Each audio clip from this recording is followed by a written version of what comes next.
ನಮಸ್ಕಾರ. ಇವತ್ತು ನಾವು ಮಹಾಭಾರತದ ಒಂದು ರೋಚಕ ಅಧ್ಯಾಯದ ಬಗ್ಗೆ ಮಾತಾಡೋಣ. ಕುರುಕ್ಷೇತ್ರ ಯುದ್ಧದ ಒಂದು ನಿರ್ಣಾಯಕ ರಾತ್ರಿ, ಆ ರಾತ್ರಿಯ ಕದನ ಮತ್ತು ವಿಶೇಷವಾಗಿ ಘಟೋತ್ಕಚನ ಅಂತ್ಯ. ನಾವು ಇದನ್ನು ಮುಖ್ಯವಾಗಿ ಪಂಪ ಭಾರತದ ಆಧಾರದ ಮೇಲೆ ನೋಡ್ತಾ ಇದ್ದೇವೆ. ಪಂಪನ ವರ್ಣನೆಗಳೇ ಅದ್ಭುತ ಅಲ್ವಾ? ಹೌದು, ಖಂಡಿತ. ಪಂಪನ ಕಾವ್ಯದಲ್ಲಿ ಆ ದೃಶ್ಯಗಳು ಕಣ್ಣಿಗೆ ಕಟ್ಟಿದ ಹಾಗೆ ಇರ್ತವೆ. ಜಯದ್ರಥನ ವಧೆ ಆದ ನಂತರ ಯುದ್ಧ ನಿಲ್ಲಿಲ್ಲ ನೋಡಿ. ಹೌದು, ರಾತ್ರಿ ಯುದ್ಧ ಶುರುವಾಯಿತು. ದ್ರೋಣರ ಸೇನಾಧಿಪತ್ಯ, ಕೌರವ ಸೇನೆ ಮುನ್ನುಗ್ಗುತ್ತಲೇ ಇದೆ. ಹಗಲೆಲ್ಲ ಯುದ್ಧ ಮಾಡಿ ದಣಿದಿದ್ರು ದ್ರೋಣರು ರಾತ್ರಿನೂ ಯುದ್ಧ ಮುಂದುವರ್ಸೋಡೆ ನಿರ್ಧರಿಸ್ತಾರೆ. ಹೌದು, ಪಂಪ ಹೇಳ್ತಾನಲ್ಲ, ಪಗಲನನ್ನುವ ವರದೊಳೆಯೇ ತತ್ತರಿಸಿದ ಪಾಂಡವರ ನಿರುಳೋಳ ಕೆಳವೇ ಅಂತ. ಹೌದು, ಅಂದ್ರೆ ಹಗಲು ನೋವಲ್ಲಿ ಸೋತು ಹೋದ ಪಾಂಡವರನ್ನ ರಾತ್ರಿಯಲ್ಲೇ ಮುಗಿಸ್ಬಿಡ್ಬೇಕು ಅನ್ನೋದು ದ್ರೋಣರ ಹಠ. ಆ ರಾತ್ರಿ ಯುದ್ಧದಲ್ಲಿ ದ್ರೋಣರ ಪ್ರತಾಪ ಜೋರಾಗಿತ್ತು. ಪಾಂಡವ ಸೈನ್ಯ ತತ್ತರಿಸಿ ಹೋಗಿತ್ತು. ಇಂಥ ಸಮಯದಲ್ಲಿ ಪಾಂಡವರಿಗೆ ಆಸರೆ ಯಾರು? ಇವತ್ತು ನಾವು ಪಂಪ ಭಾರತದ ದ್ವಾದಶಾಶ್ವಾಸವನ್ನ ಆಳವಾಗಿ ನೋಡೋಣ. ಖಂಡಿತ. ಮುಖ್ಯವಾಗಿ ಭೀಮನ ಮಗ ಘಟೋತ್ಕಚನ ಪ್ರವೇಶ, ಅವನ ಯುದ್ಧ, ಆಮೇಲೆ ಅವನ ವೀರಮರಣ. ಹೌದು, ಆ ಹಳಗನ್ನಡದ ಸೊಗಸನ್ನು ಸ್ವಲ್ಪ ಗಮನಿಸೋಣ. ಖಂಡಿತ. ರಾತ್ರಿ ಯುದ್ಧ ಅಂದಾಗ ರಾಕ್ಷಸರ ಬಲ ಜಾಸ್ತಿ ಇರುತ್ತೆ ಅನ್ನೋದು ಒಂದು ನಂಬಿಕೆ. ಆ ದ್ರೋಣರ ಆರ್ಭಟವನ್ನ ನಿಲ್ಲಿಸೋಕಾಗದೇ ಇದ್ದಾಗ ಸ್ವತಃ ಕೃಷ್ಣನೇ ಧರ್ಮರಾಯನಿಗೆ ಹೇಳ್ತಾನೆ, ಏನು ಅಂತ? ಘಟೋತ್ಕಚನನ್ನ ಕರೆಸು ಅಂತ. ಧರ್ಮರಾಯರ ಕೂಡಲೇ ಮಗನನ್ನ ಕರೆದು ಪಂಪನ ಮಾತಲ್ಲೇ ಹೇಳೋದಾದ್ರೆ, ಮಗನೇ, ನೀನಿಂದು ಇರುಳಿನ ಅನುವರಮನ್ ಎನಗೇವುದು ಅಂತ ಕೇಳ್ಕೊಳ್ತಾನೆ. ಅಂದ್ರೆ ಈ ರಾತ್ರಿಯ ಯುದ್ಧದ ಜಯವನ್ನ ನೀನು ನನಗಾಗಿ ತಂದುಕೊಡಬೇಕು ಅಂತ.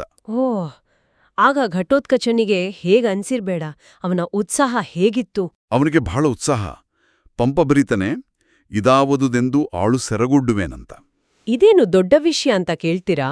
ಖಂಡಿತ ಮಾಡ್ತೀನಿ ಅನ್ನೋ ತರ ಅನ್ನ. ಅದೇ ಅಷ್ಟು ಆತ್ಮವಿಶ್ವಾಸದಿಂದ ಯುದ್ಧಕ್ಕೆ ಸಿದ್ಧನಾಗ್ತಾನೆ. ಅವನೊಬ್ಬನೇ ಬರ್ತಾನ? ಇಲ್ಲ, ಅವನ್ ಜೊತೆ ಅವನ ರಾಕ್ಷಸ ಸೈನ್ಯನೂ ಬರುತ್ತೆ. ಆ ಸೈನ್ಯದ ಪ್ರವೇಶದ ಬಗ್ಗೆ ಪಂಪ ಏನ್ ಹೇಳ್ತಾನೆ? ಅವರ ರೂಪ ಹೇಗಿತ್ತು? ಪಂಪನ ವರ್ಣನೆ ಇದೆಯಲ್ಲ ಪದ 7ರಲ್ಲಿ, ಅದು ನಿಜಕ್ಕೂ ಅದ್ಭುತ. ಉದಯಾರ್ಕ ಸಮವರ್ಣ ಪಟಾಲಕ, ಅಂದ್ರೆ ಉದಯಿಸುವ ಸೂರ್ಯನ ಹಾಗೆ ಕೆಂಪಾದ ಕೆದರಿದ ಕೂದಲುಳ್ಳವರು. ಭೀಷಣ ದೃಹು, ನೋಡಕ್ಕೆ ಭಯಂಕರವಾದ ಕಣ್ಣುಗಳು. ಆಮೇಲೆ ಕಹಾಕಹ ಧ್ವನಿ, ಹೀಗೆ ಅಟ್ಟಹಾಸ ಮಾಡ್ಕೊಂಡು ಬರ್ತಾರೆ. ಆಸುರ ತರಗೆಯಿಂಬೊಂದು ಕಾದಿತ್ತು ಅಂತಾನೆ ಪಂಪ. ಅಂದ್ರೆ ರಾಕ್ಷಸರ ಸಹಜ ರೀತಿಯಲ್ಲೇ ಬಂದು ಯುದ್ಧಕ್ಕೆ ನಿಲ್ತಾರೆ. ಸೊ ಅವ್ರು ಬಂದ್ಮೇಲೆ ಕೌರವ ಸೈನ್ಯಕ್ಕೇನಾಯ್ತು? ಧ್ವಂಸ ಆಗೋಯ್ತು. ಪಂಪ ಪದ 8ರಲ್ಲಿ ಹೇಳ್ತಾನೆ, ಕುದುರೆ, ಸಾರಥಿ, ಆನೆಗಳು ಎಲ್ಲವನ್ನೂ ನುಂಗಿಬಿಟ್ರಂತೆ. ರಕ್ತದ ಹೊಳೆಯ ಹಡೀತು ಅಂತ ವರ್ಣನೆ ಇದೆ. ಕ್ಷಣ ಮಾತ್ರದಲ್ಲಿ ಕೌರವ ಸೈನ್ಯವನ್ನ ಚಿಂದಿ ಉಡಾಯಿಸ್ತಾರೆ. ಇದೆಲ್ಲ ನಡೀತಿರುವಾಗ್ಲೇ ಇನ್ನೊಂದು ಘಟನೆ ನಡೆಯುತ್ತೆ. ತಮ್ಮ ತಂದೆಯರಾದ ಬಕಾಸುರ, ಜಟಾಸುರರ ಸಾವಿಗೆ ಸೇಡು ತೀರ್ಸ್ಕೊಳ್ಳೋಕೆ ಅಂತ ಅವರ ಮಕ್ಕಳು ಬರ್ತಾರೆ. ಅಳಂಭೂಷ, ಹಲಾಯುಧ, ಮುಸಲಾಯುಧ, ಕಾಳ, ನೀಳ ಅಂತ. ಅವರು ರಾಕ್ಷಸರೇ ತಾನೇ? ಹೌದು, ರಾಕ್ಷಸರೇ. ದುರ್ಯೋಧನನ ಹತ್ರ ಅನುಮತಿ ಪಡ್ಕೊಂಡು ಘಟೋತ್ಕಚನ ಮೇಲೆ ಯುದ್ಧಕ್ಕೆ ಬರ್ತಾರೆ. ಆದ್ರೆ ಘಟೋತ್ಕಚನ ಮುಂದೆ ಇವರ ಆಟ ಏನೂ ನಡೆಯಲ್ಲ ಅನ್ಸುತ್ತೆ. ಖಂಡಿತ ಇಲ್ಲ. ಪಂಪ ಹೇಳ್ತಾನೆ, ಅಹಿತರನೆದುರ್ಕೊಳ್ಳುವ ನೆವದಿನ್ನ ಮರ್ದು ಪಿಡಿದಾಸುರ ತರಂ ಘಟೋತ್ಕಚನ ಸುಂದೊಡೆ ಅಂತ. ಕ್ಷಣಾರ್ಧದಲ್ಲಿ ಅವರೆಲ್ಲರನ್ನೂ ಮುಗಿಸ್ಬಿಡ್ತಾನೆ ಘಟೋತ್ಕಚ. ಇದು ಪಾಂಡವ ಪಾಳ್ಯದಲ್ಲಿ ಖುಷಿ ತಂದಿರುತ್ತೆ. ಆದ್ರೆ ಕೌರವರಿಗೆ, ದುರ್ಯೋಧನನಿಗೆ ದಿಕ್ಕೇ ತೋಚೋದಿಲ್ಲ, ಇವನನ್ನ ನಿಲ್ಸೋದು ಹೇಗೆ ಅಂತ. ಆಗ ಕೌರವರ ಕಡೆಯಿಂದ ಯಾರಾದ್ರೂ ಪ್ರಬಲವಾಗಿ ಎದುರಿಸಿದ್ರಾ? ತಲ್ಲಣ ಆಗಿರ್ಬೇಕಲ್ಲ ಅವ್ರಿಗೆ. ಹೌದು, ದೊಡ್ಡ ಆಘಾತವೇ ಆಗಿತ್ತು. ಆವಾಗ ರಂಗಪ್ರವೇಶ ಮಾಡೋದು ಕರ್ಣ. ಆ ಸೈನ್ಯ ಹಿಮ್ಮೆಟ್ಟೋದನ್ನ ನೋಡಿ ಘಟೋತ್ಕಚನನ್ನ ಎದುಸೋಕೆ ತಾನೇ ಮುಂದೆ ಬರ್ತಾನೆ. ಪಂಪನ ಮಾತು ನೋಡಿ ಪದ 12, ಒಲ್ಲೆ ನಿವನ ಶರತತಿಯಿಂ ಕೊಳ್ಳೆ ಎಂದಂಗ ರಾಜನ್ ಅಸುರನ್ನೆಚ್ಚಂ. ಇವನನ್ನ ಬಾಣಗಳ ಮಳೆಯಿಂದಲೇ ಹೊಡೆದುರುಳಿಸ್ತೀನಿ, ಬಾ ಎದುರಾಗು ಅಂತನಾ? ಅದೇ ಅರ್ಥ. ನೇರವಾಗಿ ಘಟೋತ್ಕಚನನ್ನ ಯುದ್ಧಕ್ಕೆ ಕರೀತಾನೆ. ಅಲ್ಲಿಂದ ಮುಂದೆ ಒಂದು ದೊಡ್ಡ ಕಾಳಗ ಶುರುವಾಗತ್ತೆ ಅನ್ಸುತ್ತೆ. ಹೌದು, ಘೋರ ಕಾಳಗ. ಘಟೋತ್ಕಚ ಬಂಡೆಗಳನ್ನ ಎಸೆದ್ರೆ ಕರ್ಣ ಅದನ್ನ ವಜ್ರಾಸ್ತ್ರದಿಂದ ಪುಡಿ ಮಾಡ್ತಾನೆ. ವಜ್ರಾಸ್ತ್ರ ಅಂದ್ರೆ ಇಂದ್ರನ ಆಯುಧ ಅದು.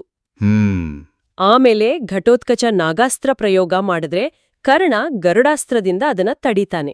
ಸರಿ, ಆಮೇಲೆ ಆಗ ಘಟೋತ್ಕಚ ತನ್ನ ಮಾಯಾಶಕ್ತಿ ಉಪಯೋಗಿಸ್ತಾನೆ. ಹೌದಾ? ಹೇಗೆ? ಯಾಕಂದ್ರೆ ಕರ್ಣ ಸಾಮಾನ್ಯ ಯೋಧ ಅಲ್ಲ, ಸೊ ಅವನನ್ನ ನೇರವಾಗಿ ಸೋಲಿಸೋದಕ್ಕೆ ಕಷ್ಟ ಅಂತ ಗೊತ್ತಾಗಿ ಮಾಯೆಯಿಂದ ಬೃಹದಾಕಾರವಾಗಿ ಬೆಳೆದು ನಿಲ್ತಾನೆ. ಎಷ್ಟು ದೊಡ್ಡದಾಗಿ! ಪಂಪನ ವರ್ಣನೆ ಪದ 11 ಇದೆಯಲ್ಲ, ಕೇಳಿದ್ರೆ ಆಶ್ಚರ್ಯ ಆಗುತ್ತೆ. ಸಪ್ತದ್ವೀಪ ಜಳಧಿವಲಯಾಂತರಮುಂ ಉರಂಬರಂ ಮೇರುಮುಯ್ಯಲ್ ಅಂದ್ರೆ 7 ದ್ವೀಪಗಳು, ಸಮುದ್ರಗಳು, ಆಕಾಶ, ಮೇರುಪರ್ವತ ಎಲ್ಲವನ್ನೂ ಆವರಿಸುವಷ್ಟು ದೊಡ್ಡ ಆಕಾರ. ಅಬ್ಬಬಾ! ಆಗ ಕರ್ಣನ ಸಾಮಾನ್ಯ ಬಾಣಗಳು ಏನೂ ಮಾಡಕ್ಕಾಗಲ್ಲ. ಏನೂ ಇಲ್ಲ. ಆಗ ಕರ್ಣನಿಗೆ ಬೇರೆ ದಾರಿ ಕಾಣೋದಿಲ್ಲ. ಆಗ್ಲೇ ಅಲ್ವಾ ಆ ವಿಶೇಷ ಅಸ್ತ್ರವನ್ನ ಬಳಸೋಕೆ ನಿರ್ಧರಿಸೋದು. ಹೌದು, ಇಂದ್ರ ಕೊಟ್ಟಿದ್ದ ಆ ವಾಸವಿ ಶಕ್ತಿ, ಶಕ್ತ್ಯಾಯುಧ ಅಂತಾನೂ ಕರೀತಾರೆ. ಅದನ್ನ ಅರ್ಜುನನಿಗಾಗಿ ಇಟ್ಟಿದ್ದಲ್ವಾ? ಹೌದು, ಅದನ್ನೇ ಹೇಳ್ತಾರೆ. ಮೂಲತಃ ಅದನ್ನ ಅರ್ಜುನನ ಮೇಲೆ ಪ್ರಯೋಗಿಸ್ಬೇಕು ಅಂತ ಕರ್ಣ ಕಾಪಿಟ್ಟಿದ್ದ. ಆದ್ರೆ ಘಟೋತ್ಕಚನ ಆ ಮಾಯಾರೂಪವನ್ನ ಸಂಹಾರ ಮಾಡೋಕೆ ಅದನ್ನೇ ಬಳಸಬೇಕಾದ ಅನಿವಾರ್ಯತೆ ಬರುತ್ತೆ. ಆ ಅಸ್ತ್ರದ ಹೊಡೆತೆ ಹೇಗಿತ್ತು? ಘಟೋತ್ಕಚನಿಗೇನಾಯ್ತು? ಪಂಪ ಅದನ್ನ ಪದ 14ರಲ್ಲಿ ವಿವರಿಸ್ತಾನೆ ನೋಡಿ. ಕುಂತಾಯುಧಹತೀಂ ವಜ್ರಹತೀಂ ಕುಲಪರ್ವತಂ ಗುರುಳುವಂತಾಗೆ ಪೆಡದನ ಧನುತನಯಂ. ಅದರ ಅರ್ಥ? ಇಂದ್ರ ಕೊಟ್ಟ ಆ ಶಕ್ತಿಯ ಹೊಡೆತಕ್ಕೆ, ವಜ್ರಾಯುಧದ ಏಟಿಗೆ ದೊಡ್ಡ ಕುಲಪರ್ವತವೇ ಉರುಳಿ ಬಿದ್ದ ಹಾಗೆ ಆ ರಾಕ್ಷಸಪುತ್ರ ಅಂದ್ರೆ ಘಟೋತ್ಕಚ ಬಿದ್ದನಂತೆ. ಅಷ್ಟು ದೊಡ್ಡ ಶರೀರ ಬಿದ್ದಾಗ ಯುದ್ಧಭೂಮಿಯಲ್ಲಿ ದೊಡ್ಡ ಪರಿಣಾಮ ಆಗಿರ್ಬೇಕಲ್ವಾ? ಖಂಡಿತ. ಭೂಮಿಯ ನಡುಗಿತ್ತು ಅಂತ ಪಂಪ ಹೇಳ್ತಾನೆ. ಅಷ್ಟೇ ಅಲ್ಲ, ಪದ 15ರಲ್ಲಿ ಒಂದಶೌಚ ಮಾಯಿತೀವನ ಕಬಂಧಪಾತದೀಮಂತಾನೂ ಬರಿತಾನೆ. ಅಂದ್ರೆ ಅವನ ಶಿರವಿಲ್ಲದ ದೇಹ ಬಿದ್ದಿದ್ದೇ ಒಂದು ಸೂತಕಕ್ಕೆ ಸಮನಾಯಿತು ಅನ್ನೋ ಹಾಗೆ. ಸತ್ತ ಮೇಲೂ ಅವನ ದೇಹದ ಗಾತ್ರ ಮತ್ತು ಪ್ರಭಾವ ಅಷ್ಟಿತ್ತು ಅಂತ. ಸತ್ತಮಿಂತಂ ಪೊಂದಿದನಿವನ್ ಸತ್ರೂ ಈ ರೀತಿ ಪ್ರಭಾವ ಬೀರಿದ ಅಂತ ಪಂಪ ಹೇಳ್ತಾನೆ. ಪಾಂಡವರಿಗೆ ಇದು ದೊಡ್ಡ ದುಃಖದ ಸಂಗತಿ ಅಲ್ವಾ? ಭೀಮನ ಮಗ ಅವನು. ಹೌದು, ಬಹಳ ದುಃಖ ಆಗುತ್ತೆ. ಆದರೆ ಶ್ರೀಕೃಷ್ಣನಿಗೆ ಮಾತ್ರ ಒಂದು ರೀತಿ ಸಮಾಧಾನ. ಸಮಾಧಾನವೇ? ಯಾಕೆ?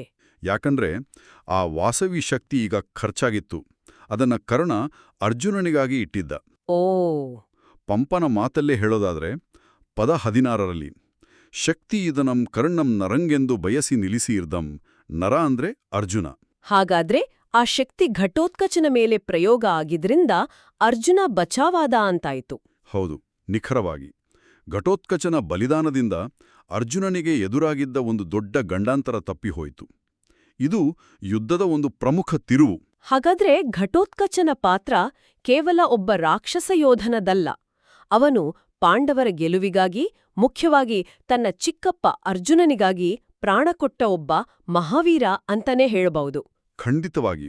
ಅವನ ಸಾವು ಯುದ್ಧದ ದಿಕ್ಕನ್ನೇ ಬದಲಾಯಿಸಿತು. ಪಂಪ ಭಾರತದಲ್ಲಿ ಅವನ ಚಿತ್ರಣ ಬಹಳ ಚೆನ್ನಾಗಿ ಮೂಡಿಬಂದಿದೆ ಅಂತಾಯ್ತು. ಹೌದು, ಪಂಪ ಅವನ ಶೌರ್ಯ, ಅವನ ನಿಷ್ಠೆ, ಆ ಅಸುರಿ ಶಕ್ತಿಯ ಜೊತೆಗೆ ಅವನ ಮಾನವೀಯ ಬಾಂಧವ್ಯದ ನಿಷ್ಠೆ ಮತ್ತೆ ಅವನ ಅಂತಿಮ ತ್ಯಾಗ, ಇದನ್ನೆಲ್ಲ ಬಹಳ ಪರಿಣಾಮಕಾರಿಯಾಗಿ ಕಟ್ಟಿಕೊಟ್ಟಿದ್ದಾನೆ. ಈ ಘಟನೆಯಿಂದ ಬಲಿದಾನದ ಅರ್ಥ, ಯುದ್ಧದಲ್ಲಿ ಒಬ್ಬ ವ್ಯಕ್ತಿಯ ತ್ಯಾಗದ ಬೆಲೆ, ಆಮೇಲೆ ವಿಧಿಯಾಟ, ಇವೆಲ್ಲದರ ಬಗ್ಗೆ ಯೋಚನೆಗಳು ಬರ್ತವೆ. ನಿಜ. ಸರಿ, ಘಟೋತ್ಕಚನ ಅಧ್ಯಾಯ ಮುಗಿತು.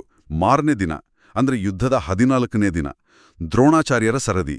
ಅವರ ಪರಾಕ್ರಮ ಇನ್ನೂ ಉಗ್ರವಾಗುತ್ತೆ. ಅವರ ಹಳೇ ದ್ವೇಷ ದೃಪದನ ಜೊತೆ ಅದು ಕೂಡ. ಹೌದು, ಅದು ತಾರಕಕ್ಕೇರುತ್ತೆ.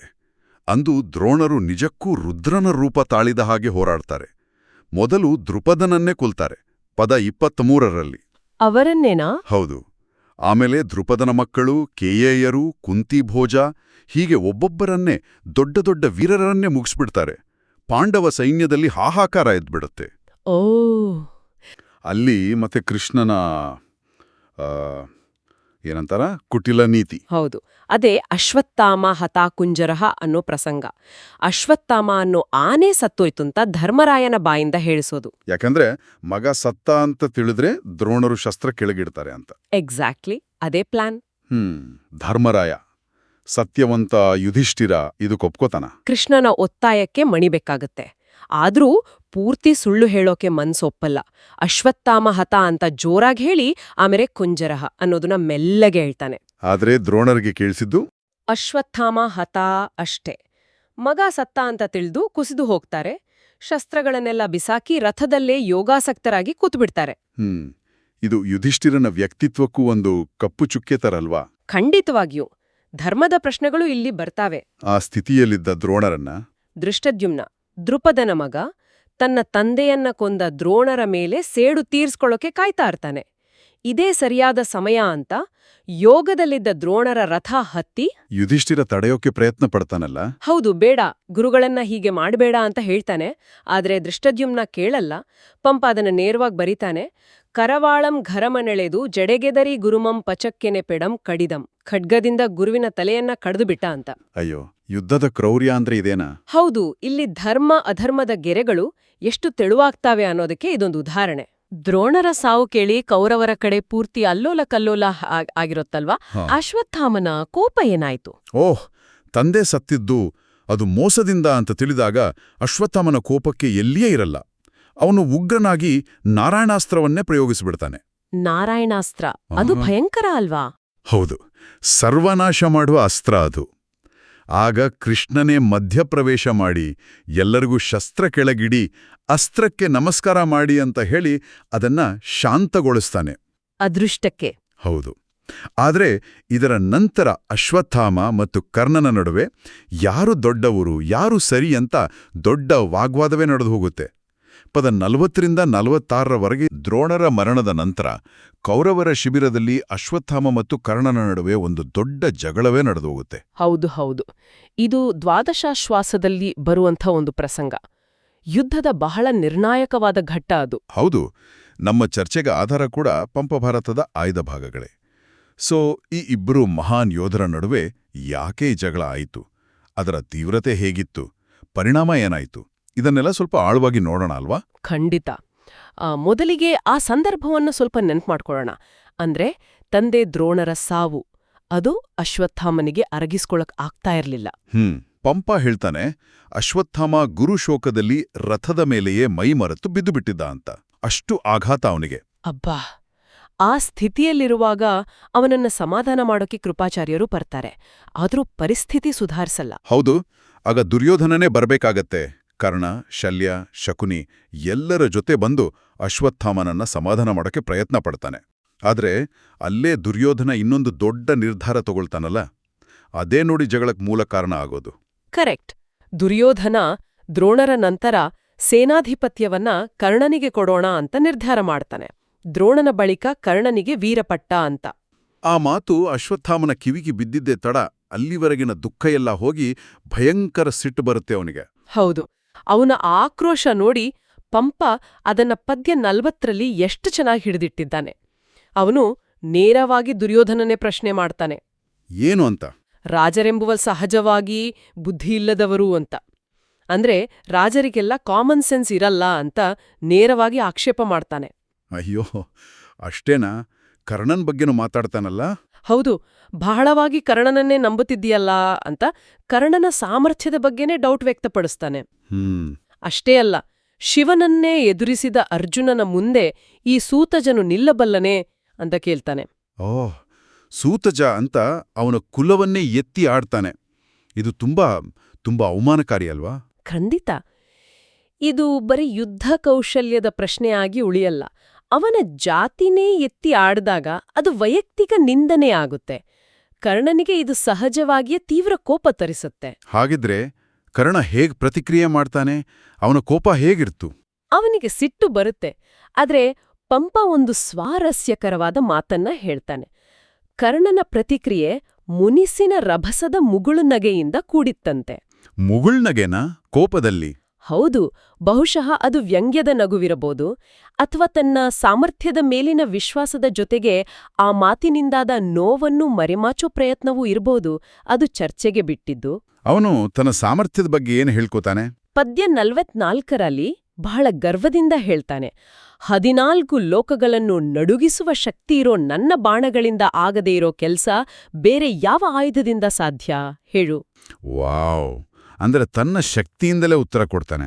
ಹೌದು, ತನ್ನ ಆಯುಧಗಳೇ ತನ್ನ ಸಾಮರ್ಥ್ಯಕ್ಕೆ ಸಾಕ್ಷಿ ಅನ್ನೋ ಧೋರಣೆ ಅದು. ಅಶ್ವತ್ಥಾಮನ ಮಾತನ್ನ ಪರೋಕ್ಷವಾಗಿ ತಿರಸ್ಕಾರ ಮಾಡ್ತಾನೆ. ಆದರೆ ಇಷ್ಟಕ್ಕೆಲ್ಲ ಜಗಳ ನಿಲ್ಲಿಲ್ಲ ಅನ್ಸುತ್ತೆ. ಪರಿಸ್ಥಿತಿ ಇನ್ನೂ ಬಿಗಡಾಯಿಸುತ್ತೆ. ಹೌದು ಹೌದು, ಅಶ್ವತ್ಥಾಮ ಸಿಟ್ಟಿನ ಆವೇಶದಲ್ಲಿ ಕತ್ತಿಯನ್ನೇ ಹಿರಿದು ಬಿಡ್ತಾನೆ. ಇವನನ್ನ ಅಂದ್ರೆ ಕರ್ಣನನ್ನ ಮೊದಲು ಕೊಂದು ಆಮೇಲೆ ಪಾಂಡವರ್ನ ಕೊಲ್ವೇನೋ ಅಂತ ಕರ್ಣನ್ ಮೇಲೆ ಎರಗೋಕ ಹೋಗ್ತಾನೆ. ಅಬ್ಬಬ್ಬಾ, ಇದು ಶಿಬಿರದ ಒಳಗಿನ ಒಡಕು ಎಷ್ಟಿದೆ ಅಂತ ತೋರಿಸುತ್ತೆ. ನಿಜಕ್ಕೂ ಈ ಹಂತದಲ್ಲಿ ಕೃಪಾಚಾರ್ಯರು ಮಧ್ಯಪ್ರವೇಶಿಸದೆ ಇದ್ದಿದ್ರೆ ಏನಾಗ್ತಿತ್ತೋ ಏನೋ. ಅವರ ಪಾತ್ರ ಇಲ್ಲಿ ಬಹಳ ಮುಖ್ಯ ಅಲ್ವಾ? ಅತ್ಯಂತ ಮುಖ್ಯ. ಅವರು ತಕ್ಷಣ ಅಡ್ಡ ಬಂದು ತುಂಬಾ ವಿವೇಕದ ಮಾತು ಹೇಳ್ತಾರೆ. ಪದ್ಯ 42ರಲ್ಲಿ, ನಮ್ಮ ಸೈನ್ಯ ಎಷ್ಟೇ ದೊಡ್ಡದಿದ್ರೂ ಹೀಗೆ ನಮ್ಮಲ್ಲೇ ನಾವು ಜಗಳ ಆಡ್ತಾ ಇದ್ರೆ ನಾವೇ ಹಾಳಾಗ್ತೀವಿ. ಹೀಗಾದ್ರೆ ಶತ್ರುಗಳು ಸುಲಭವಾಗಿ ಒಳಗೆ ಬಂದ್ಬಿಡ್ತಾರಲ್ವಾ ಅಂತ ಎಚ್ಚರಿಸ್ತಾರೆ. ಬಹಳ ಅನುಭವದ ಮಾತು. ಇದು ಬರೀ ಆ ಕ್ಷಣದ ಜಗಳ ನಿಲ್ಸೋ ಮಾತಲ್ಲ, ಇಡೀ ಕೌರವರ ಸೈನ್ಯದ ಸ್ಥಿತಿಗೆ ಹಿಡಿದ ಕನ್ನಡಿ ಅದು. ಒಳಜಗಳದಿಂದಲೇ ಅವರು ಹೇಗೆ ಹಾಳಾಗ್ತಿದ್ದಾರೆ ಅಂತ ಸೂಚಿಸುತ್ತೆ. ಕೃಪರ ಮಾತಿನಿಂದ ಸ್ವಲ್ಪ ಶಾಂತ ವಾತಾವರಣ ನಿರ್ಮಾಣ ಆಯ್ತಾ? ದುರ್ಯೋಧನ ಏನ್ ಮಾಡ್ದ? ದುರ್ಯೋಧನ ತಕ್ಷಣ ಪರಿಸ್ಥಿತಿಯನ್ನ ನಿಭಾಯಿಸೋಕೆ ನೋಡ್ತಾನೆ. ಅವನು ಕರ್ಣನನ್ನ ಸಮಾಧಾನ ಮಾಡಿ ಗೌರವ ಸೂಚಕವಾದಿ ಒಂದು ಚಿನ್ನದ ಪೀಠದ ಮೇಲೆ ಕೂರಿಸ್ತಾನೆ. ಕರ್ಣನಿಗೆ ತನ್ನ ಬೆಂಬಲ ಇದೆ ಅಂತ ತೋರಿಸ್ತಾನೆ. ಹೌದು, ಅದು ಕರ್ಣನಿಗೆ ಒಂದು ಸಮಾಧಾನ, ಒಂದು ಗೌರವ ಕೊಟ್ಟ ಹಾಗೆ. ಹಾಗಾದ್ರೆ ಅಶ್ವತ್ಥಾಮನ ಕೋಪ ಇಳೀತಾ? ಅವನ್ ಸುಮ್ನಾದ್ನ? ಪದ್ಯ 54ರಲ್ಲಿ ಅಶ್ವತ್ಥಾಮ ಸ್ವಲ್ಪ ತಣ್ಣಗಾದ ಹಾಗೆ ಕಾಣುತ್ತೆ. ತಾನು ದುಃಖದ ಆವೇಶದಲ್ಲಿ ಏನ್ ಮಾತಾಡ್ತಾ ಇದ್ದೀನಿ ಅಂತ ಗೊತ್ತಾಗದೆ ಮನಸ್ಸಿನ ಉದ್ವೇಗದಲ್ಲಿ ಹಾಗೆಲ್ಲ ಮಾತಾಡ್ಬಿಟ್ಟೆ ಅಂತ ಹೇಳ್ತಾನೆ. ನಿಮ್ಮನ್ನೆಲ್ಲ ಸಮಾಧಾನ ಮಾಡೋಕ್ ಬಂದವನು ನಾನೇ ಹೀಗೆ ಮಾಡ್ಬಿಟ್ಟೆ ಅಂತ ಒಂದು ರೀತಿ ಕ್ಷಮೆ ಕೇಳು ಹಾಗೆ ಮಾತಾಡ್ತಾನೆ. ಆದ್ರೆ ಅದು ನಿಜವಾದ ಕ್ಷಮೆಯ ಅಥವಾ ಪರಿಸ್ಥಿತಿಗೆ ಮಣಿದ್ನ? ಅದು ಸ್ವಲ್ಪ ಸಂಶಯಾಸ್ಪದವೇ.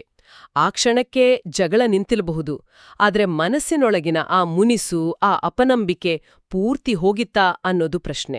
ಒಟ್ಟಿನಲ್ಲಿ ನೋಡಿದ್ರೆ ಈ ಇಡೀ ಘಟನೆ ಕೌರವ ಪಾಳೆಯದಲ್ಲಿ ಒಳಗೊಳಗಿದ್ದ ಭಿನ್ನಾಭಿಪ್ರಾಯ, ಅಸೂಯೆ, ಅಪನಂಬಿಕೆಗಳನ್ನೆಲ್ಲ ಬಯಲಿಗಿಳಿಯುತ್ತಲ್ವಾ? ಖಂಡಿತವಾಗಿಯೂ. ದ್ರೋಣರಂತಹ ದೊಡ್ಡ ಶಕ್ತಿಯನ್ನ ಕಳ್ಕೊಂಡ ಸಮಯದಲ್ಲಿ ಒಗ್ಗಟ್ಟಾಗಿ ಇರ್ಬೇಕಾದ ಹೊತ್ತಲ್ಲಿ ಹೀಗೆ ತಮ್ಮಲ್ಲೇ ಕಿತ್ತಾಡ್ಕೊಂಡಿದ್ದು ಅವರ ಒಗ್ಗಟ್ಟಿಗೆ ದೊಡ್ಡ ಪೆಟ್ಟು ಕೊಟ್ಟು. ಇದು ಅವರ ಸೋಲಿಗೆ ಒಂದು ಕಾರಣ ಆಗಿರ್ಬೋದಾ? ಖಂಡಿತ ಇರ್ಬೋದು. ಯಾಕಂದ್ರೆ ಇದು ಬರೀ ಒಂದು ಜಗಳ ಅಲ್ಲ.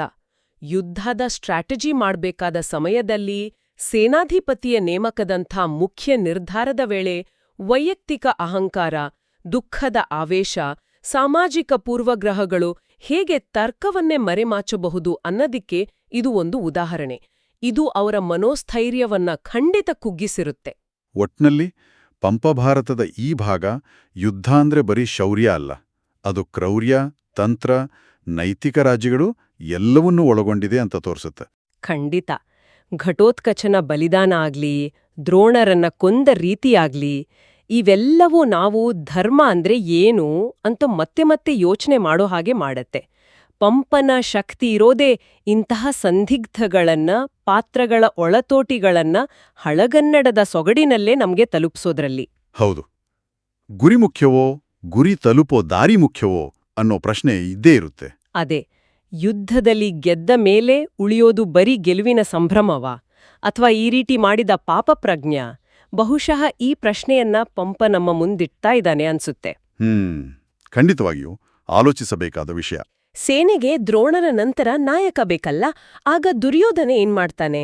ಬಹಳ ನಿರೀಕ್ಷೆಯಿಂದ ಕೊನೆಗೆ ಕರ್ಣನಿಗೆ ಸೇನಾಪತಿ ಪಟ್ಟ ಕಟ್ತಾನೆ.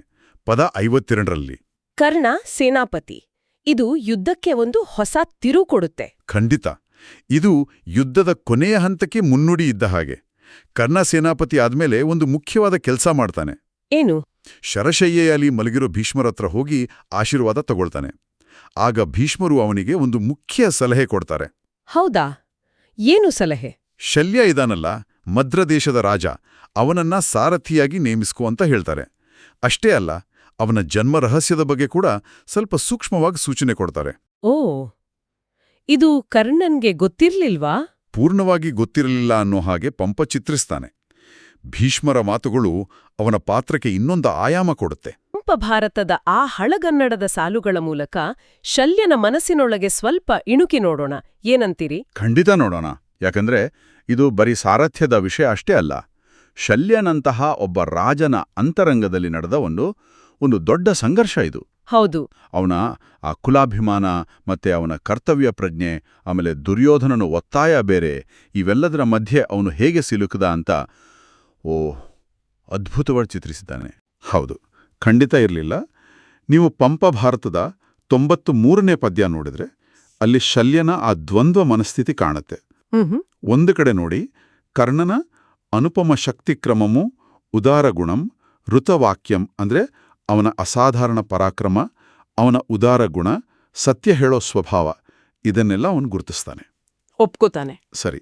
ಆದರೆ ಅದೇ ಉಸಿರಲ್ಲಿ ಅವನ ವಂಶಮದ, ಅವಿವೇಕ, ಮದ್ಯಪಾನ ಅಂದರೆ ಅವನ ಕುಲದ ಬಗ್ಗೆ ಒಂದು ಅಸಮಾಧಾನ, ಅವನ ಕೆಲವು ದುರ್ಗುಣಗಳು ಅಂತ ಅವನು ಅಂದ್ಕೊಂಡಿದ್ದನ್ನು ಕೂಡ ನೆನಪಿಸ್ಕೋತಾನೆ. ಹೋ, ಅಂದ್ರೆ ಮೆಚ್ಚುಗೆಯ ಜೊತೆಗೆ ಒಂದು ರೀತಿಯ ತಾತ್ಸಾರವೂ ಇತ್ತು. ಹೌದು. ಬಹುಶಃ ಪಂಪ ಇಲ್ಲಿ ಕೌರವರ ಪಾಳೆಯದಲ್ಲಿದ್ದ ಒಳಜಗಳಗಳು ಅಥವಾ ಹೇಗೆ ಹೇಳೋದು, ವರ್ಣವ್ಯವಸ್ಥೆಯ ಆ ಕಟ್ಟುಪಾಡುಗಳು ಕರ್ಣನಂತಹ ಪ್ರತಿಭೆಯ ವಿಚಾರದಲ್ಲೂ ಹೇಗೆ ಸಂಘರ್ಷ ಹುಟ್ಟಾಗ್ತಿದ್ವು ಅನ್ನೋದನ್ನ ಶಲ್ಯನ ಮೂಲಕ ತೋರಿಸ್ತಿರಬಹುದು. ಹಾಗಾದ್ರೆ ಇಷ್ಟೆಲ್ಲ ಅಸಮಾಧಾನ, ಇಷ್ಟೊಂದು ಹಿಂಜರಿಕೆ ಇದ್ರೂ ದುರ್ಯೋಧನ ಶಲ್ಯನನ್ನ ಸಾರಥಿಯಾಗಲು ಒಪ್ಪಿಸಿದ್ದು ಹೇಗೆ? ಅದು ಹೇಗೆ ಸಾಧ್ಯವಾಯಿತು? ದುರ್ಯೋಧನನದ್ದು ಒತ್ತಾಯ. ಅದು ಸ್ನೇಹದ ಹೆಸರಲ್ಲಿ, ರಾಜಧರ್ಮದ ಹೆಸರಲ್ಲಿ ಬಹಳ ಒತ್ತಾಯಪೂರ್ವಕವಾಗಿ ಕೇಳ್ಕೊಂಡಿರ್ಬೇಕು. ಶಲ್ಯ ಒಪ್ಕೊಂಡನಾದರೂ ಅವನ ಒಪ್ಪಿಗೆಯಲ್ಲಿ ಸಂತೋಷ ಇರಲಿಲ್ಲ. ಬದಲಿಗೆ ವ್ಯಂಗ್ಯ, ಒಂದು ಅಸಹಾಯಕತೆ ಇತ್ತು. ಇದನ್ನ ನೋಡಿ ಪಂಪಭಾರತದ 94ನೇ ಪದ್ಯದಲ್ಲಿ ಶಲ್ಯನೇ ದುರ್ಯೋಧನನಿಗೆ ಹೇಳೋ ಮಾತಲ್ಲಿ ನಾವು ಕಾಣಬಹುದು. ಹೌದಾ? ಏನಂತ ಹೇಳ್ತಾನೆ? ಅವನು ಹೇಳ್ತಾನ, ಬಂಧುಗಳಾಜ್ಞೆಯಿಂದ ರಥವನ್ನು ನಡೆಸುವೆನೆಂಬುವನು ಅಂಗರಾಜ. ಆದೊಡೆ ರಣರಂಗದೊಳ್ ಎನ್ನ ಮುಂದಾಗಿ ಸಮಾನನಾಗಿ ರಥ ನಡೆಸುವನು ತುರುಗಳ್ಗಾಹಿ. ಏನೋ ದಯೆಯಿಂ ಬೇಡಿದೆಯಲ್ಲ ದುರ್ಯೋಧನ, ಇಂತಹ ಅದೃಷ್ಟವನ್ನು ಯಾರೂ ತಾನೇ ಪಡೆಯುವರು. ಓಹ್, ಇದರ ಅರ್ಥ ಏನು? ಅಂದ್ರೆ ಬಂಧುಗಳಾದ ನಿಮ್ಮ ಆಜ್ಞೆಯಂತೆ ನಾನು ರಥ ನಡೆಸ್ತೇನೆ ಎನ್ನುವನು ಅಂಗರಾಜ ಕರ್ಣ. ಆದ್ರೆ ನೋಡು, ರಣರಂಗದಲ್ಲಿ ನನಗೆ ಸಮಾನವಾಗಿ ನಿಂತು ರಥ ನಡೆಸ್ತಿರುವವನು ಆ ತುರುಗಳ್ಗಾಹಿ ಅಂದ್ರೆ ಗೋಪಾಲಕ ಕೃಷ್ಣ. ಎಂಥ ದಯೆಯಿಂದ ಕೇಳ್ಕೊಂಡಿಯಲ್ಲ ದುರ್ಯೋಧನ, ಇಂತಹ ಭಾಗ್ಯ ಬೇರೆ ಯಾರು ಪಡೆದಾರು ಹೇಳು ಅಂತ. ಅಬ್ಬಾ, ಅಂದ್ರೆ ನೇರವಾಗಿ ವ್ಯಂಗ್ಯ ಮಾಡ್ತಿದ್ದಾನೆ. ಹೌದು.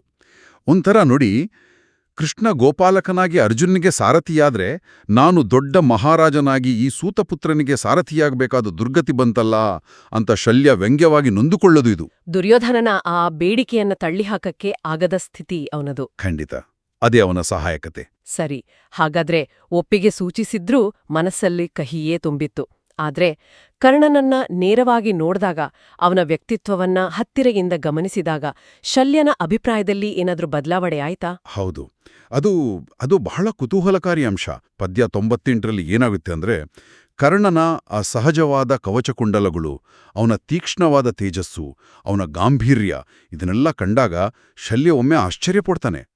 ಅವನು ಹೀಗೆ ಯೋಚಿಸ್ತಾನೆ, ಸಹಜ ಕುಂಡಲಮುಂ ಕವಚಂ ಮಯ್ಯದ ನಡತೆಯುಂ ಉಗ್ರತೇಜಮುಂ ಈ ಒಳ್ಪಿನ ಗುಣಮುಂ ಕೀರ್ತಿಯುಂ ಅನ್ಯಥಾ ಸೂತಸುತನುಳ್ ಒಡಹುಟ್ಟುವುದೇ. ಅಂದ್ರೆ ಈ ಸಹಜವಾದ ಕವಚಕುಂಡಲಗಳು, ಈ ಶರೀರದ ಒಂದು ಗಾಂಭೀರ್ಯ, ಈ ಉಗ್ರವಾದ ತೇಜಸ್ಸು, ಇವನಲ್ಲಿ ಕಾಣುವ ಈ ಒಳ್ಳೆಯ ಗುಣಗಳು, ಇವನ ಕೀರ್ತಿ, ಇದೆಲ್ಲ ನಿಜವಾಗಿ ಒಬ್ಬ ಸೂತಪುತ್ರನಲ್ಲಿ ಹುಟ್ಟೋಕೆ ಸಾಧ್ಯನಾ ಅಂತ ತನ್ನಲ್ಲೇ ಪ್ರಶ್ನೆ ಮಾಡ್ಕೋತಾನೆ. ಇದು ಅವನ ಗೊಂದಲವನ್ನ ತೋರಿಸುತ್ತೆ ಅಲ್ವಾ? ಕರ್ಣನ ವ್ಯಕ್ತಿತ್ವದ ಬಗ್ಗೆ ಅವನಿಗಿದ್ದ ಬೆರಗು ಮತ್ತೆ ಆ ಮೊದಲಿನ ತಾತ್ಸಾರ ಭಾವನೆ, ಅದರ ನಡುವಿನ ತೊಳಲಾಟ. ಖಂಡಿತವಾಗಿ ಆ ವೈರುಧ್ಯಗಳೇ ಅವನ ಪಾತ್ರದ ವಿಶೇಷ. ಒಬ್ಬ ವ್ಯಕ್ತಿಯಲ್ಲಿ ಹೀಗೆ ಪರಸ್ಪರ ವಿರುದ್ಧವಾದ ಭಾವನೆಗಳು, ಮೆಚ್ಚುಗೆ, ಅದೇ ಸಮಯದಲ್ಲಿ ತಿರಸ್ಕಾರ ಒಟ್ಟೆಗಿರೋದು ಬಹುಶಃ ಮನುಷ್ಯ ಸಹಜವೇನೋ? ಅದರಲ್ಲೂ ಅಂದಿನ ಸಮಾಜದ ಒತ್ತಡಗಳನ್ನ ಗಮನಿಸಿದರೆ. ಸರಿ. ಇನ್ನು ಯುದ್ಧಭೂಮಿಯಲ್ಲಿ ಸಾರಥಿಯಾಗಿ ಅವನ ವರ್ತನೆ ಹೇಗಿತ್ತು? ಅಲ್ಲಿ ಈ ಅಸಮಾಧಾನ ಹೇಗೆ ಹೊರಬಿತ್ತು? ಅಲ್ಲಿ ಅದು ನಿರಂತರವಾಗಿ ಹೊರಬರ್ತಲೇ ಇತ್ತು. ಅವನು ಸಾರಥಿಯ ಕೆಲ್ಸವನ್ನ ಮಾಡ್ತಾ ಇದ್ದ, ಆದರೆ ಜೊತೆಗೆ ಕರ್ಣನ ಸ್ಥೈರ್ಯವನ್ನ ಕುಗ್ಗಿಸೋ ಮಾತುಗಳನ್ನ ಆಡ್ತಾನೇ ಇದ್ದ. ಹೌದಾ? ಉದಾಹರಣೆಗೆ ಈಗ ನೋಡಿ, ಪದ್ಯ 187ರ ಆಶಯವನ್ನ ಗಮನಿಸಿದ್ರೆ, ಅರ್ಜುನನ ಜೊತೆ ಯುದ್ಧ ನಡೀತಿದೆ, ಕರ್ಣ ಸಾಮಾನ್ಯ ಬಾಣಗಳನ್ನ ಬಳಸ್ತಿದ್ದಾನೆ. ಆಗ ಶಲ್ಯ ಹೇಳ್ತಾನೆ, ಈ ಅಂಬುಗಳಿಂ ಏನು ಸಾಧಿಸುವೆ, ಬ್ರಹ್ಮಾಸ್ತ್ರಂಗಳಂ ಹೂಡಿ ಹಗೆಯನು ಗೆಲ್.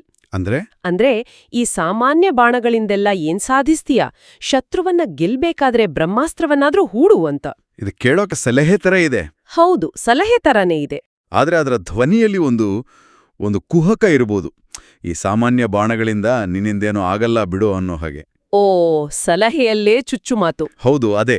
ಇನ್ನೊಂದು ಉದಾಹರಣೆ ನೋಡಿ, ಪದ್ಯ 195ರಲ್ಲಿ ಕರ್ಣ ಅರ್ಜುನನ ಮೇಲೆ ಒಂದು ಶಕ್ತಿಯುತ ಬಾಣ ಬಿಟ್ಟಾಗ ಶಲ್ಯ ಹೇಳ್ತಾನೆ, ಉರದೆಡೆಯೊಳ್ ತಾಗಲ್ ಜಯಶ್ರೀ ತನಗೆಡೆ ಆಹುದು ಆ ಸುಯೋಧನನೊಳುಂ. ಅಂದ್ರೆ ಈ ಬಾಣ ಸರಿಯಾಗಿ ಎದೆಗೆ ತಾಗಿದ್ರೆ ಜಯಲಕ್ಷ್ಮಿ ಸುಯೋಧನನಿಗೆ ಒಲಿತಾಳೆ ಅಂತಾನಾ? ಹೌದು.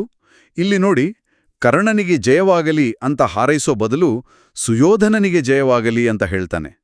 ಇದು ಒಂಥರ ಕರ್ಣನ ಸಾಮರ್ಥ್ಯದ ಮೇಲೆ ಅವನಿಗಿದ್ದ ಪರೋಕ್ಷ ಅಪನಂಬಿಕೆಯನ್ನ ತೋರಿಸುತ್ತೆ ಅಲ್ವಾ? ಇದಕ್ಕಿಂತ ನೇರವಾಗಿ ನಿರುತ್ಸಾಹಗೊಳಿಸಿದ ಪ್ರಸಂಗ ಏನಾದ್ರೂ ಇದೆಯಾ? ಇದೆ, ಖಂಡಿತ ಇದೆ. ಪದ್ಯ 199ರಲ್ಲಿ ನೋಡಿ, ಯುದ್ಧದ ಒಂದು ಕಠಿಣ ಸಂದರ್ಭ. ಕರ್ಣ ಸ್ವಲ್ಪ ಹಿಂದೆ ಸರಿದ ಹಾಗೆ ಕಾಣುತ್ತೆ. ಆಗ ಶಲ್ಯ ನೇರವಾಗಿ ಗೇಲಿ ಮಾಡ್ತಾನೆ. ಏನು ಅಂತ? ಪದ್ಯ ಹೀಗಿದೆ: ಕಂಬೆಂಬದನೆ ಬಗೆದು ಶಲ್ಯಂ ತಣ್ ಎಂಬ ಯಶವ ಬಯಸಿ ಮದ್ರಪತಿಯಿನ್ ತಂಧಮ್ಮುಂ ತೊಟ್ಟಂಬನದನುಳಿದು ಕುಂಠಿತದಿಂ ಬಯದಿಂ ಕರ್ಣಂ ಹಿಂದಿರುದೊಡೆ ಲೋಕಂ ನಗದೆ. ಓಹೋ, ಇದರ ಅರ್ಥ ಅಂದ್ರೆ ಶಲ್ಯ ತಣ್ಣನೇ ಯಶಸ್ಸನ್ನ ಬಯಸಿ ಹೀಗಂದನಂತೆ: ಮೊದಲು ಹೂಡಿದ ಬಾಣವನ್ನು ಬಿಟ್ಟು ಮನಸ್ಸು ಕುಗ್ಗಿ ಭಯದಿಂದ ಕರ್ಣನು ಹಿಂದೆ ಸರಿದರೆ ಲೋಕದ ಜನ ನಗುವುದಿಲ್ವಾ ಅಂತ ನೇರವಾಗೇ ಚುಚ್ಚು ಮಾತಾಡ್ತಾನೆ. ಅಬ್ಬಾ, ಇಂತಹ ನೇರವಾದ ಗೇಲಿ ಯುದ್ಧದ ಅಂತಹ ನಿರ್ಣಾಯಕ ಕ್ಷಣಗಳಲ್ಲಿ ಕರ್ಣನ ಆತ್ಮವಿಶ್ವಾಸವನ್ನ ಖಂಡಿತವಾಗಿಯೂ ಕುಗ್ಗಿಸಿರ್ಬೇಕಲ್ವೇ? ಖಂಡಿತವಾಗಿಯೂ. ಇವು ಬರೀ ಮಾತುಗಳಲ್ಲ, ಇವು ಕರ್ಣನ ಮನೋಸ್ಥೈರ್ಯವನ್ನೇ ಜರ್ಜರಿತಗೊಳಿಸುವ ಪ್ರಯತ್ನಗಳ ಹಾಗೆ ಕಾಣಿಸ್ತವೆ.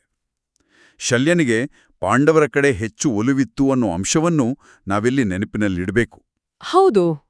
ಒಟ್ನಲ್ಲಿ ನೋಡಿದ್ರೆ ಶಲ್ಯ ತನ್ನ ಅರಸತ್ತಿಗೆಯ ಅಭಿಮಾನ ಒಂದ್ ಕಡೆ, ದುರ್ಯೋಧನನ ಒತ್ತಡ ಇನ್ನೊಂದು ಕಡೆ, ಮತ್ತೆ ತಾನು ಒಪ್ಪಿಕೊಂಡ ಸಾರಥಿಯ ಕರ್ತವ್ಯ ಮತ್ತೊಂದು ಕಡೆ, ಈ ಎಲ್ಲದರ ನಡುವೆ ಸಿಲುಕಿ ಬಹಳ ಸಂಕೀರ್ಣವಾದ ರೀತಿಯಲ್ಲಿ ಈ ಪಾತ್ರವನ್ನ ನಿಭಾಯಿಸಿದ್ದಾನೆ.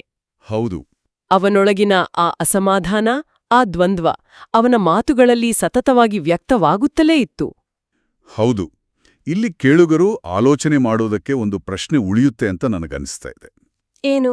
ಅಂದ್ರೆ, ತನ್ನ ಇಚ್ಛೆಗೆ ವಿರುದ್ಧವಾಗಿ ಒಂದು ರೀತಿ ಅಸಮಾಧಾನದಿಂದಲೇ ಸಾರಥ್ಯ ವಹಿಸಿದ ಶಲ್ಯನ ಈ ದ್ವಂದ್ವ ನಿಲುವು, ಅವನ ವ್ಯಂಗ್ಯ, ಅವನ ಕುಹಕದ ಮಾತುಗಳು ಇವೆಲ್ಲ ಸೇರಿ ಮಹಾಭಾರತ ಯುದ್ಧದ ಅತ್ಯಂತ ನಿರ್ಣಾಯಕ ಘಟ್ಟದಲ್ಲಿ ಕರ್ಣನ ಮನಸ್ಥಿತಿಯ ಮೇಲೆ, ಅವನ ಹೋರಾಟದ ಮೇಲೆ ಮತ್ತು ಕೊನೆಗೆ ಅವನ ಸೋಲಿನ ಮೇಲೆ ಎಷ್ಟು ಆಳವಾದ ಪರಿಣಾಮ ಬೀರಿರಬಹುದು.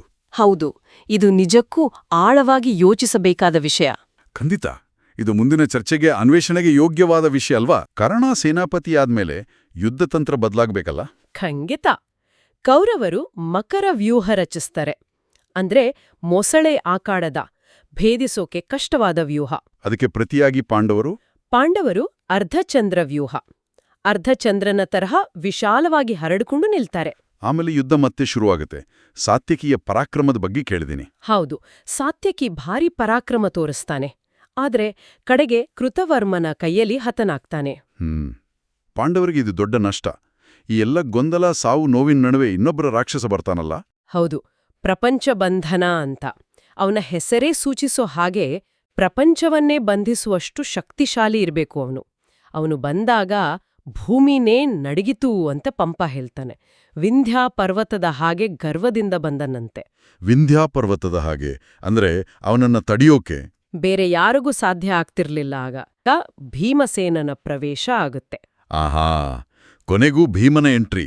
ಇಲ್ಲಿ ಪಂಪನ ಆ ಪ್ರಸಿದ್ಧ ಹೋಲಿಕೆ ಬರೋದು ಅಲ್ವಾ? ಹೌದು, ತುಂಬಾ ಸುಂದರವಾದ ಹೋಲಿಕೆ ಅದು.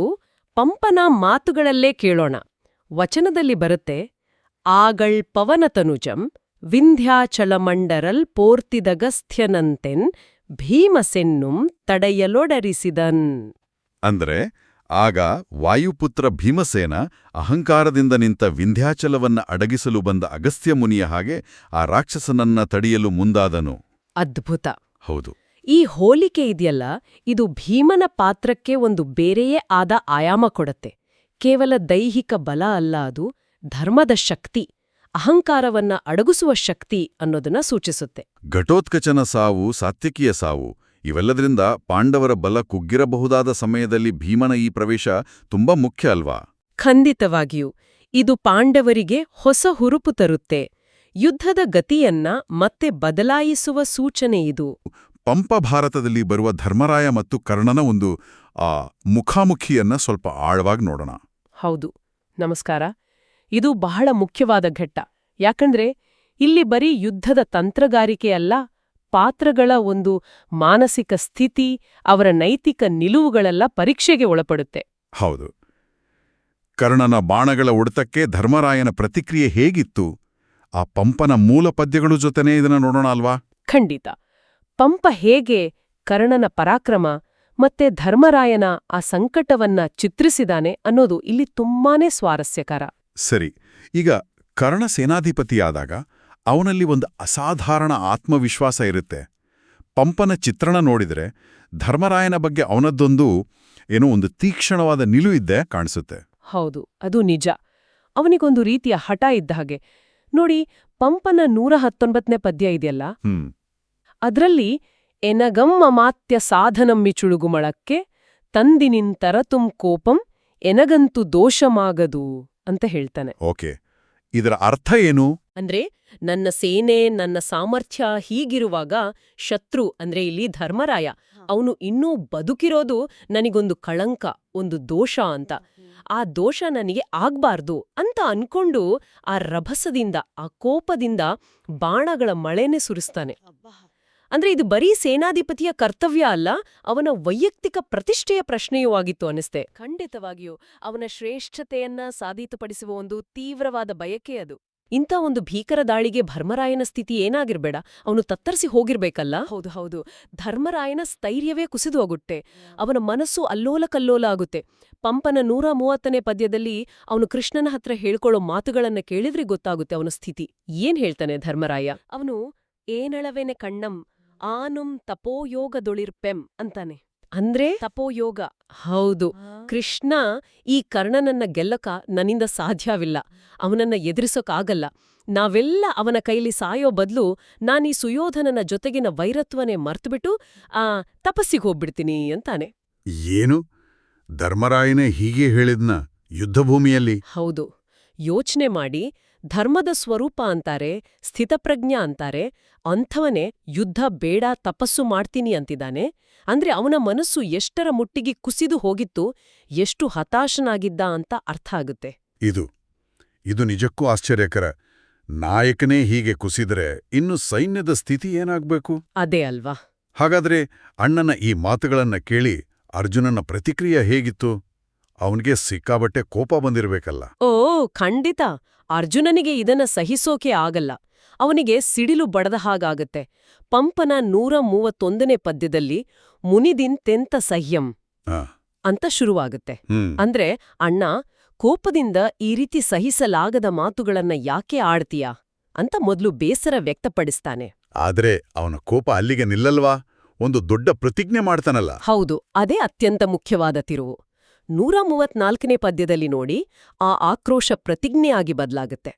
ಆಂ ಕನಕಸುತನ ನಿಕ್ಕದೆ ಬಂದಲ್ಲದೆ ತಾಳ್ವೆನ್ ದೇವಭವತ್ ಪದಾಂಬುಜಂ. ಇದರ ಅರ್ಥ? ಅಣ್ಣ, ದೇವ ನಿನ್ನ ಮನಸ್ಸಿಗೆ ನೋವು ಮಾಡಿದನಲ್ಲ ಆ ಕರ್ಣ, ಆ ಕನಕಸುತ ಅಂದ್ರೆ ಸೂರ್ಯಪುತ್ರ, ಅವನನ್ನ ಸೂರ್ಯ ಮುಳುಗೋದ್ರೊಳಗೆ ಕೊಂದು ಬಂದೇ ನಿನ್ನ ಪಾದಗಳನ್ನು ಮುಟ್ಟೋದು, ಅಲ್ಲಿವರೆಗೂ ನಿನ್ನ ಪಾದ ಮುಟ್ಟಲ್ಲ ಅಂತ ಘೋರ ಪ್ರತಿಜ್ಞೆ ಮಾಡ್ತಾನೆ.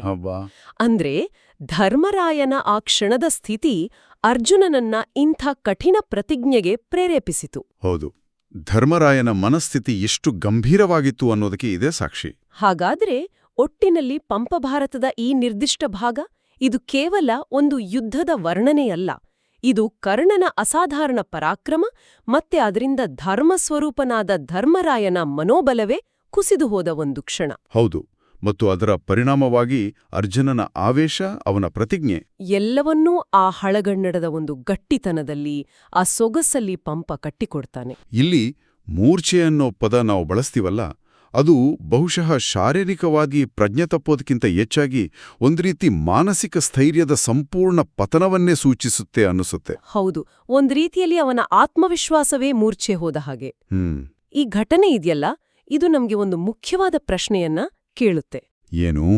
ಯುದ್ಧದಂತಹ ಅತ್ಯಂತ ಕಠಿಣ ಸಂದಿಗ್ಧ ಪರಿಸ್ಥಿತಿಗಳಲ್ಲಿ ನಾಯಕನ ಸ್ಥೈರ್ಯವೇ ಕುಸಿದಾಗ, ಅಥವಾ ಆತ ತನ್ನ ಮೂಲ ಕರ್ತವ್ಯ ಪ್ರಜ್ಞೆಯಿಂದ ಸ್ವಲ್ಪ ವಿಮುಖನಾದ ಹಾಗೆ ಕಂಡಾಗ, ಅದು ಇಡೀ ಗುಂಪಿನ ಮೇಲೆ, ಇಡೀ ಸೈನ್ಯದ ಸ್ಥೈರ್ಯದ ಮೇಲೆ, ಕೊನೆಗೆ ಯುದ್ಧದ ಫಲಿತಾಂಶದ ಮೇಲೆಯೇ ಯಾವ ರೀತಿ ಪರಿಣಾಮ ಬೀರಬಹುದು? ಹೌದು, ಇದು ನಿಜಕ್ಕೂ ಆಲೋಚಿಸಬೇಕಾದ ವಿಷಯ.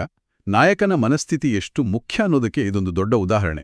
ಖಂಡಿತ, ಇದು ಇವತ್ತಿಗೂ ಪ್ರಸ್ತುತವಾದ ಚಿಂತನೆ. ಕಾರಣ, ಕುಂತಿಗೆ ಕೊಟ್ಟ ವಾತಿನಂತೆ ಅರ್ಜುನನನ್ನ ಬಿಟ್ಟು ಬೇರೆ ಪಾಂಡವರ ಮೇಲೆ ಆ ಶಕ್ತಿಬಾಣ ಬಳಸಲ್ಲ. ಹಾಗಾಗಿ ನಾಗಾಸ್ತ್ರವನ್ನೇ ಪ್ರಯೋಗ ಮಾಡ್ತಾನೆ. ಆದೇ ಆ ಅಸ್ತ್ರದಲ್ಲಿದ್ದ ಅಶ್ವಸೇನ ಅನ್ನೋ ಸರ್ಪ ತನಗೆ ಅರ್ಜುನನ ಮೇಲೆ ಹಗೆ ಇದೆ, ನಿನ್ನ ಬಾಣದ ಜೊತೆ ಸೇರಿ ಅವನನ್ನ ಕೊಲ್ತೀನಿ, ಸಹಾಯ ಮಾಡು ಅಂದಾಗ ಕರ್ಣ ಒಪ್ಕೊಳಲ್ವಲ್ಲ? ಇಲ್ಲ, ಬೇರೆಯವರ ಸಹಾಯದಿಂದ ಗೆಲ್ಲೋದು ನನ್ನ ಪರಾಕ್ರಮಕ್ಕೆ ಶೋಭೆ ತರಲ್ಲ ಅಂತ ನಿರಾಕರಿಸ್ತಾನೆ. ಅದು ಅವನ ಸ್ವಾಭಿಮಾನ. ಆದ್ರೆ ಪಂಪ ಇಲ್ಲಿ ಒಂದು ಸ್ವಾರಸ್ಯಕರವಾದ ಅಂಶ ಸೇರಿಸಿದ್ದಾನೆ. ಆ ನಾಗಾಸ್ತ್ರ ಬರುವಾಗ ಅರ್ಜುನನಿಗೆ ಹಿಂದೆಂದೂ ಆಗದ ಒಂಥರ ವಿಚಿತ್ರ ಭಯ ಉಂಟಾಗಿ ತಾನು ಹಿಂದೆ ಮಾಡಿದ ಪರಾಕ್ರಮಗಳೆಲ್ಲ ಮರ್ತಾಗಿ ಆಗುತ್ತೆ ಅಂತ.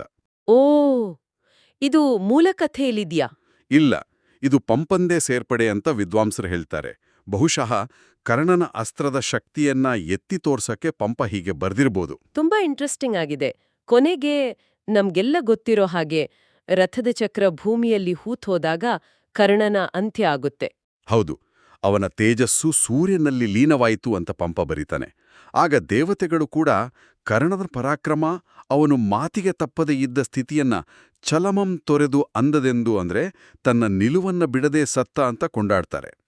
ಅಂದ್ರೆ ಪಂಪನ ದೃಷ್ಟಿಯಲ್ಲಿ ಕರ್ಣ ಕೇವಲ ವಿಲನ್ ಅಲ್ಲ, ಅವನಲ್ಲೂ ಮೆಚ್ಚಬೇಕಾದ ಗುಣಗಳಿದ್ದವು. ಖಂಡಿತವಾಗಿಯೂ ಅವನು ದುರಂತ ನಾಯಕ ಹೌದು, ಆದರೆ ಅವನ ಶೌರ್ಯ, ದಾನಗುಣ, ಸ್ಥಿರಚಿತ್ತತೆ ಇವು ದೇವತೆಗಳೇ ಮೆಚ್ಚುವಂತವು ಅಂತ ಪಂಪ ತೋರ್ಸ್ಕೊಡ್ತಾನೆ. ಹೀಗೆ ನೋಡಿದ್ರೆ ಕರ್ಣನ ಸೇನಾಧಿಪತ್ಯ ಕೇವಲ ದಿನಗಳದ್ದಾದರೂ ಅದು ಮಹಾಭಾರತ ಯುದ್ಧದ ಅತ್ಯಂತ ತೀವ್ರವಾದ, ನಾಟಕೀಯವಾದ ಅಧ್ಯಾಯಗಳಲ್ಲಿ ಒಂದು. ಅವನ ಪ್ರವೇಶದಿಂದ ನಿರ್ಗಮನದವರೆಗೆ ನಡೆದ ಪ್ರತಿಯೊಂದು ಘಟನೆಯೂ ಮುಖ್ಯವಾದದ್ದು. ನಿಜ, ಪಂಪ ಈ ಪಾತ್ರದ ಮೂಲಕ ಶೌರ್ಯ, ನಿಷ್ಠೆ, ಕರ್ತವ್ಯ ಒಂದೆಡೆ, ಇನ್ನೊಂದೆಡೆ ಜನ್ಮ, ಸಾಮಾಜಿಕ ಸ್ಥಿತಿ, ಅದರಿಂದಾಗುವ ಸಂಘರ್ಷಗಳು ಇದನ್ನೆಲ್ಲ ಬಹಳ ಪರಿಣಾಮಕಾರಿಯಾಗಿ ಹಿಡಿದಿಟ್ಟಿದ್ದಾನೆ. ವಿಶೇಷವಾಗಿ ಶರ್ಯನ ಜೊತೆಗಿನ ಸಂಭಾಷಣೆಗಳು ಇದನ್ನು ಸ್ಪಷ್ಟಪಡಿಸ್ತವೆ. ನನಗೊಂದು ಪ್ರಶ್ನೆ. ಪಂಪ ಈ ಕರ್ಣನ ಕಥೆಯ ಮೂಲಕ, ಅವನ ದುರಂತದ ಮೂಲಕ ಅಂದಿನ ಸಮಾಜದ ಕಟ್ಟುಪಾಡುಗಳನ್ನ, ಮುಖ್ಯವಾಗಿ ಕುಲದ ಆಧಾರದ ಮೇಲಿದ್ದ ತಾರತಮ್ಯವನ್ನ ಪ್ರಶ್ನಿಸೋಕೆ ಪ್ರಯತ್ನ ಪಟ್ಟಿರ್ಬೋದಾ? ಇದೊಂಥರ ಆಲೋಚನೆಗೆ ಹಚ್ಚೋ ವಿಷಯ ಅಲ್ವಾ? ಹೌದು, ಖಂಡಿತವಾಗಿಯೂ ಆ ಸಾಧ್ಯತೆ ಇದೆ. ಕರ್ಣನ ಪಾತ್ರದ ಚಿತ್ರಣ ಆ ದಿಕ್ಕಿನಲ್ಲಿ ಯೋಚಿಸೋಕೆ ನಮ್ಮನ್ನ ಪ್ರೇರೇಪಿಸುತ್ತೆ.